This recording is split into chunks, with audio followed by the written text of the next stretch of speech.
So the beach areas in the Mario and Luigi games have always been kinda lackluster in my opinion, and as a group, I do think that they are my least favorite types of areas in the Mario and Luigi series, which is a bit disappointing, but I decided I'm going to be ranking the 5 beaches in the Mario and Luigi series, and I wasn't completely sure if some of these areas were actually beaches. I mean, of course, Black Beach, Guarahar Lagoon, and Driftwood Shore, obviously those are beaches. Twinty Tropics, I had to check the footage for because I kind of forgot, but of course it's a beach. I mean, it has beach music, and it has sand and water. Of course it's a beach. But Yoshi's Island, I actually did a poll for because I wasn't completely sure, and it was actually a very close poll. It was leaning towards yes, and I'm gonna go with that because I want more content. So I'm gonna be talking about Yoshi's Island in this video as well. So, I'm going to be talking about the 5 beaches in the Mario and Luigi series. Let's just get started in this video. But actually, before we get started in this video, I just want to mention that I want you guys to like the video. Let's try to hit maybe 100 likes. And also, make sure you subscribe. I'm trying to hit 4,000 subscribers by the end of the year. Other than that, let's actually get started with this video.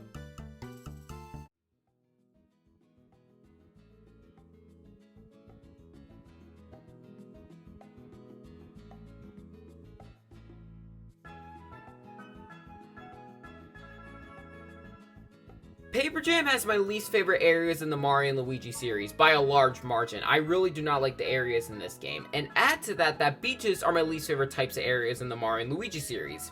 Obviously, if you add those two together, the only area that's very reasonable to be at the bottom is, of course, Twinty Tropics. I mean, it makes sense. Obviously, the main problem with Paper Jam areas is that they're extremely open, but all there really is in the openness is just enemies. And that's it. That's the only thing that's actually in these areas. And obviously it makes them very forgettable and boring. And that's exactly how I feel about Twinty Tropics. And I just want to point out, I'm not going to be including the underground segments for this list. Mainly because they aren't beaches. They are underground. They don't count. But for this list, just the beaches. The first time you actually come to Twinty Tropics, after you do the Wendy and Roy fight, you get out, you talk to a paper toad, you talk to him, like, saying, hey, you want to leave, you do some paper toad missions, you get out of there with a paper boat. That's it. That's the only thing you do. And then the second time you visit, you really do not do anything for the second visit. That's not underground, which is really sad. I really wish that there was actually more in Twinty Tropics itself, instead of it all being underground. It had a lot of potential for a beach area, but no, it didn't have anything, which is really sad to me. I mean, in this second visit, all you do is just face enemies. That's it. You don't even do any paper toad missions. It's just nothing. You do nothing in the second visit, which again is really sad, and it shows why I don't like Twinty Tropics. I wish that there was more going on, but since there isn't, this place is extremely boring and forgettable, which is why it's number 5 on this list.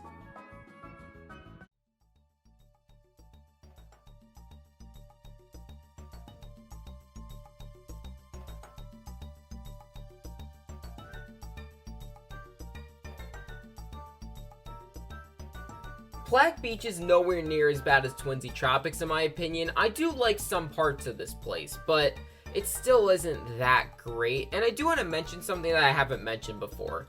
I do think that the concept of Black Beach is unique. I just like that there's just a ton of teeth around here, and they all have cavities. It's very weird, but it's such a unique concept that it works. And it's a very unique concept compared to a lot of areas in the Mario and Luigi games. It's probably one of the most unique areas in the entire series just from that concept alone. But you don't actually do anything with that concept, which is a bit disappointing. And the first time you actually go to Black Beach, it's very early in the game, and you really do not do anything here.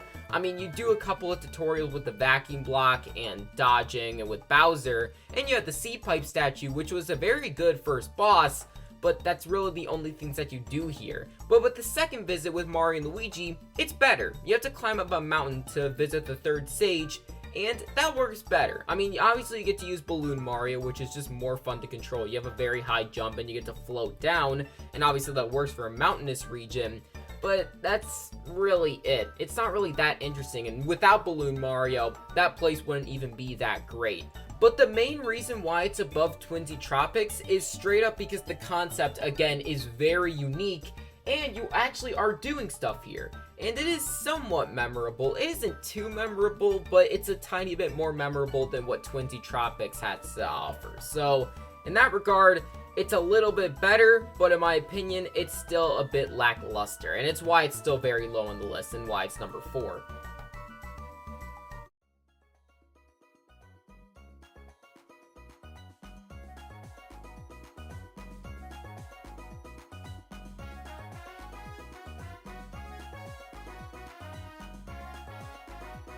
Guahar Lagoon has a lot of side areas attached to it. It has, obviously, Oho Ocean, it has Oho Oasis, but I'm not going to be counting those two with Guahar Lagoon, because I just don't really want to harm Guahar Lagoon's chances. I really don't like Oho Ocean, and Oho Oasis I have no opinion on. And, I mean, I guess Oho Ocean is technically a beach area, but I have no opinion on it, and I didn't actually think about Oho Ocean until someone brought it up on my Discord server. So if I really wanted to talk about it, I'd talk about it with the Guahar Lagoon segment, but since I have no opinion on it, there's no point. So Guahar Lagoon itself is decent. I think that the abilities make this place better than it normally should, and I know a lot of people don't like this place with the abilities because it makes the terrain so unnatural. I mean, it's true. There's literally just random spike roll cylinder things that are just rolling across metal plates. Remember, this is a beach area. Why are these here? I mean, it's really just to use the abilities that you learned. And yes, I guess that's fair, but for me personally, I just don't care. It really doesn't bother me that they're just out of place. I guess it's kind of weird, but it doesn't really affect the areas itself. It just makes the abilities themselves a bit more situational. And I think that the enemies are decent, and the boss here, Hermit III, is also decent. I just think that this place overall, what you're doing here, is kind of boring. All you're doing is just getting a Beanstar piece, so, I mean, that's not that interesting. But other than that, the place itself is okay. Guahar Lagoon, it doesn't have too much to it because most of it is going to be in Oho Ocean, and that's where most of my opinion actually is, which is why when I think of Guahar Lagoon, I don't normally like it. But Guahar Lagoon itself, without Oho Ocean, it's a decent location. It's better than the two that we've talked about, but the top two, those are beach areas that can actually stand alone. These are the good beach areas in the Mario and Luigi series, which is why it sits perfectly at the middle, which is exactly where I think it should be.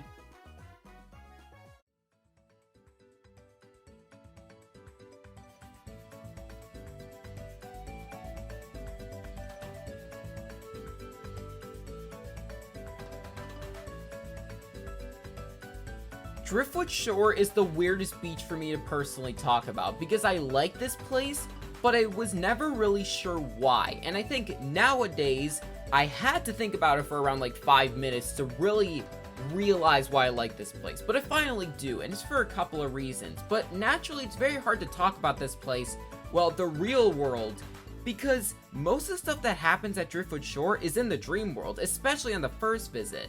So it's just naturally very hard to talk about. And in my original Dream Team area ranking, which sucks, don't watch it, I had a very hard time just naturally because of that. And for this list, I'm not including the beach area in the dream world because, I don't know, I just didn't feel like it. And my opinion kind of evens out, just like Oho Oasis with Guahar Lagoon. So it doesn't really matter. I don't really like collecting the dream eggs, but I think the natural just dream world itself is decent. So again, it evens out.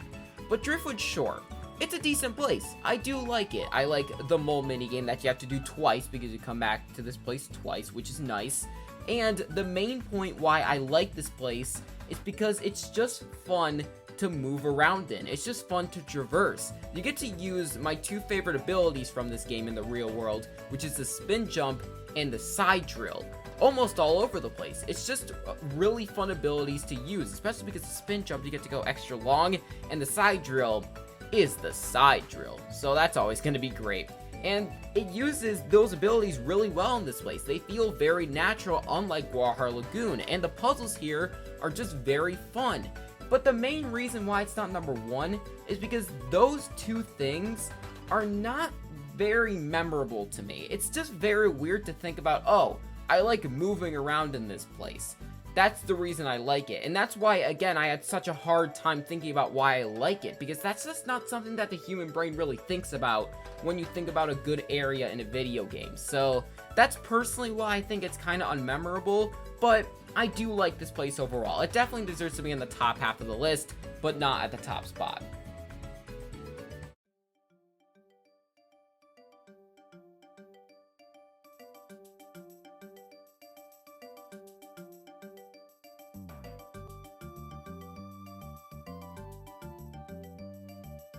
It's very weird for me to put Yoshi's Island at number 1 because, again, not many people consider this place a beach. But since I do, and again, I want more content to talk about, yeah, Yoshi's Island is number 1 by a decent margin. There's really only 2 complaints that I have with this place, and I'm just gonna get them out of the way.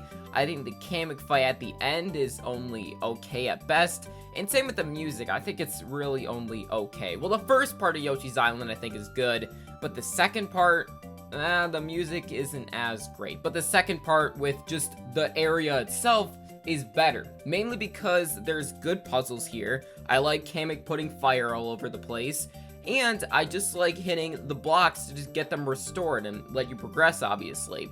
And I also like that the babies get to go into the clouds. It's just kind of an interesting concept.